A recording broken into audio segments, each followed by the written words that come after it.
banderita, ¿no es cierto? Entonces, las personas tienen además los deberes para conservar su salud y la comunidad, promovidas desde la comunicación y educación de la salud. Nos habla del compromiso social e institucional del médico. La conducta personal y profesional del médico es la responsabilidad que puede afectar a la persona, sino también es en las instituciones. Esos comportamientos inadecuados del médico que se choca por estar ebrio, ¿no?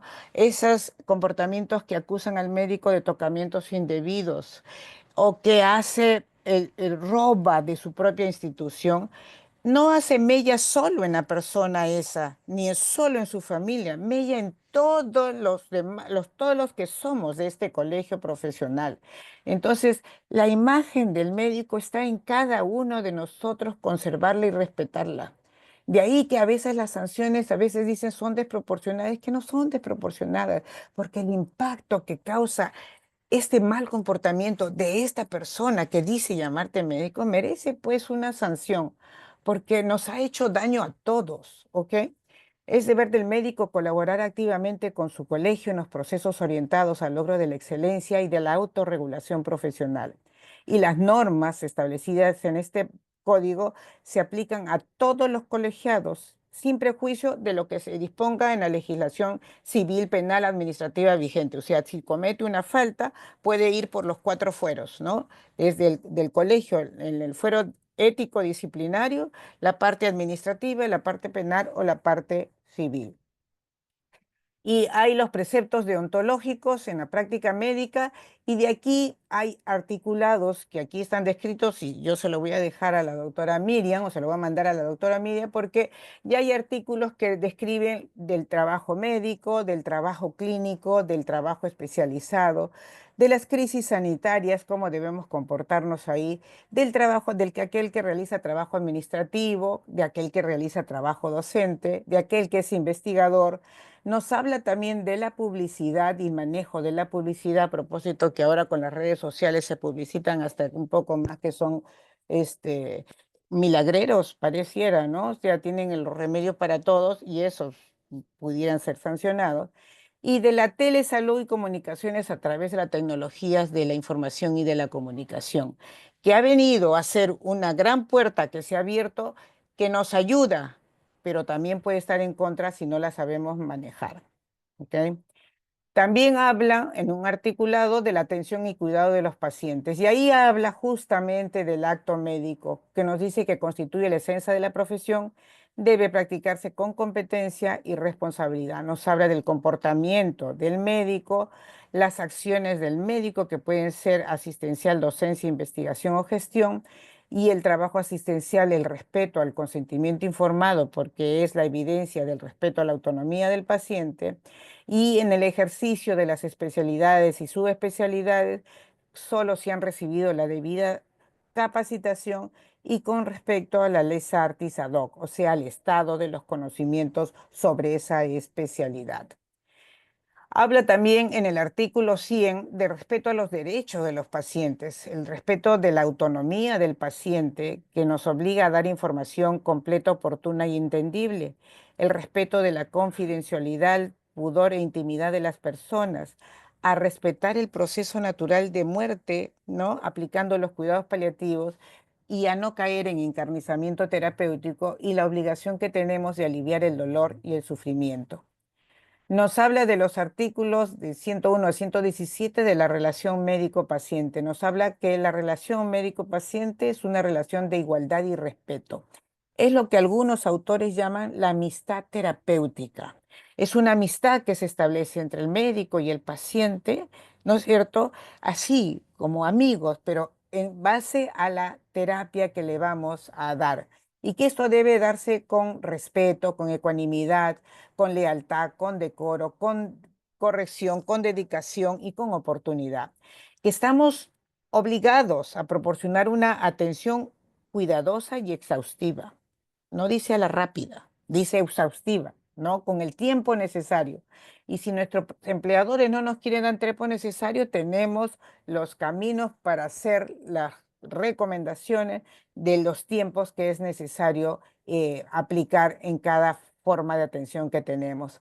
uso adecuado de los exámenes auxiliares, de los tratamientos y procedimientos, evitar el encarnizamiento del paciente y respetar el derecho al paciente, por ejemplo, a una segunda opinión.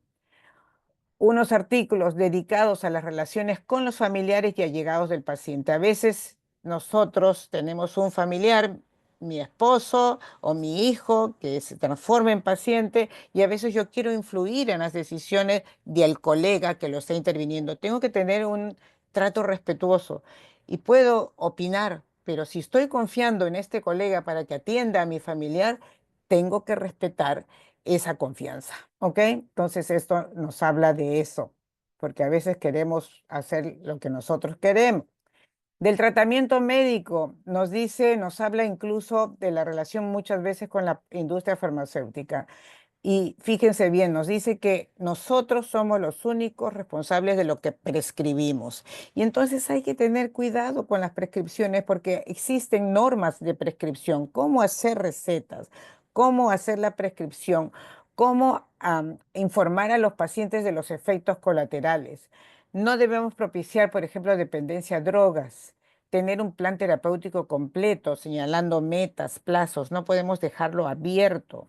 Y acordarse que el empleo de terapias innovadoras deben regirse y ser llevados por los comités de ética en base a una cuidadosa investigación y aplicación. Cuando habla de los honorarios profesionales, habla de la justicia que ellos deben tener sin gravar la capacidad económica del paciente ni ofender la dignidad y conservando el valor social de la medicina.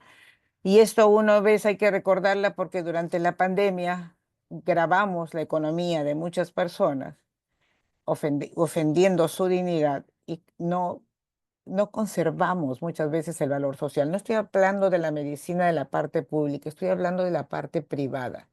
Yo he sido testigo de excepción que ha habido gente que ha vendido todo lo que tenía para que su paciente pueda ingresar a una UCI y el colega no era capaz de decirle que las posibilidades de sobrevivencia eran casi nulas. Ya sabíamos por la investigación que íbamos leyendo que una afectación del 80-90% de los pulmones era un pronóstico malo.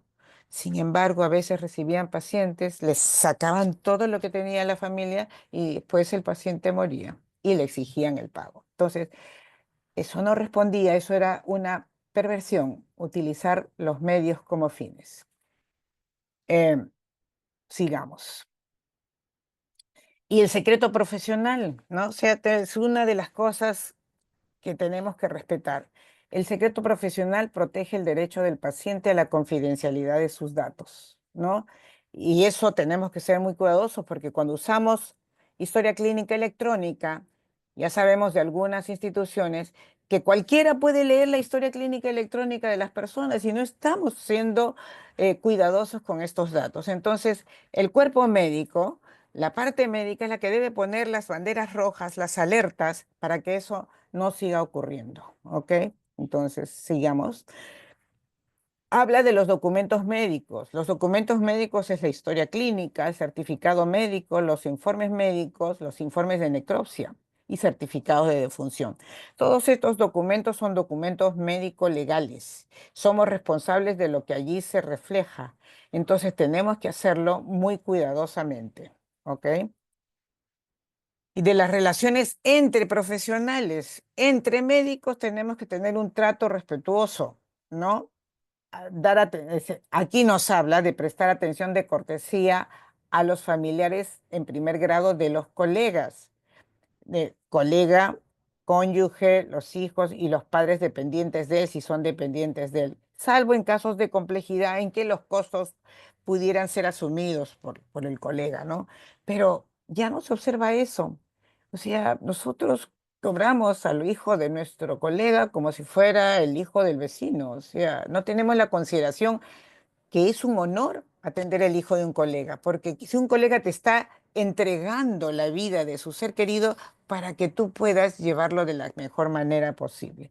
Para mí sigue siendo un honor agradecido, ¿no? Tratar de consideración y respeto a los demás profesionales, ¿no? Y denunciar al Consejo Regional aquellos casos que muestren deficiencia grave o estén involucrando fraude o engaño de un colega. Las relaciones con la industria, esto siempre es un tema espinoso, ¿no? O sea, debemos respetar y proteger los derechos e intereses de los pacientes, no de los laboratorios, no de la industria farmacéutica, no de los fabricantes de equipos, ¿no? Debemos mantenernos actualizados, sí, en el conocimiento farmacoterapéutico y no dejarnos influir por las presiones y condiciones del mercado, contar siempre con la mejor evidencia posible, ¿no es cierto? Y esta cuestión, recibir incentivos y facilidades de las empresas puede sesgar nuestras opiniones en la toma de decisiones. Y esto ya se ha visto y se ha estudiado. Entonces nos dicen, pero el recibir un foldercito, ¿cómo no va a sesgar mi opinión? Oye, en tu subconsciente va a quedar que del laboratorio se portaron lindo porque te ofrecieron este regalito. Y entonces, como se portaron lindo, tú te vas a acordar también mejor, más de su marquita que de otras marcas. Entonces, sí hay una influencia, aunque sea en la etapa psicológica. El juzgamiento moral, ¿no? Nos habla de justamente que los médicos por acción o omisión infringen deberes, derechos y principios y valores contenidos en el código van a ser pasibles de sanción y que esas sanciones tienen diferentes intensidades de gravedad y esta calificación será hecha por las instancias competentes, los comités de vigilancia ética y deontológica a nivel regional y a nivel nacional los órganos de ética y de procedimientos disciplinarios. ¿Ok? ¿Cuáles son las banderas rojas que debemos estar siempre pendientes? Que no haya abuso de poder, que no se obre por rencor, desechar la mentira y el fraude, declarar los conflictos de interés cuando tenemos que declararlo y evitar simulaciones, adicciones y conductas antisociales, ¿no? Entonces, estas son unas banderas rojas que nos plantean estar alertas para aquellos que eh, no se están comportando adecuadamente. Simplemente para terminar, unas palabras de Gregorio Marañón. Gregorio Marañón, un médico español humanista del siglo XX, ya que no es muy antiguo, tenía estas preciosas palabras que me gustaría compartir con ustedes.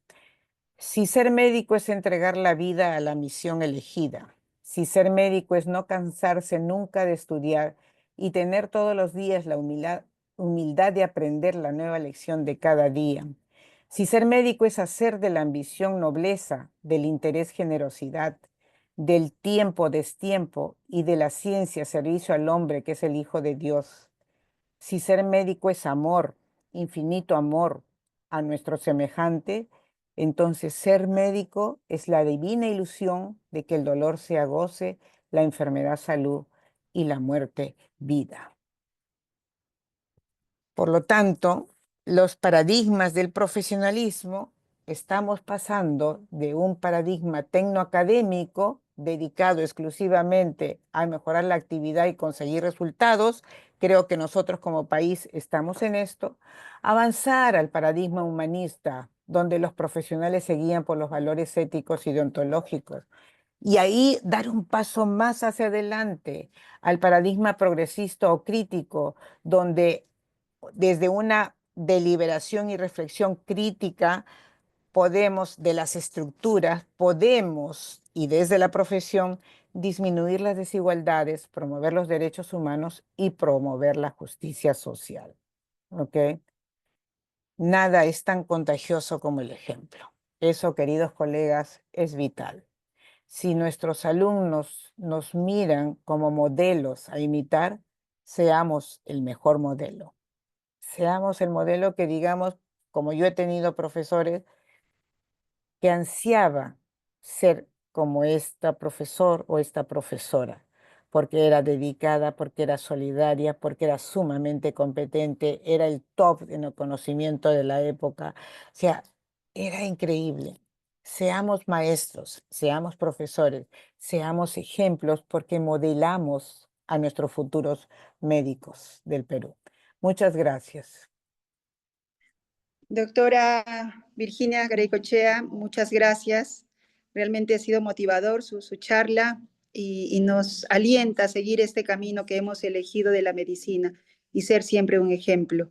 A nombre del Colegio Médico Consejo Regional Quinto, doctora Virginia, nuestra vicedecana del Consejo Nacional, le agradecemos y felicitamos por su ponencia. Así también agradecemos y felicitamos a los participantes de este evento, porque realmente permite que cada día nosotros mejoremos, seamos siempre un ejemplo a seguir. Agradecemos también al equipo de la Defensoría del Médico del Consejo Nacional que está presente con nosotros, al doctor Jorge Luis Hurtado, a la doctora Marta Moscoso, al doctor Carlos Ponce, también al doctor Segarra, que están, y a todos los ponentes que están formando parte de este evento que lo hemos preparado con mucho cariño y con mucha responsabilidad, dado el interés que este tiene.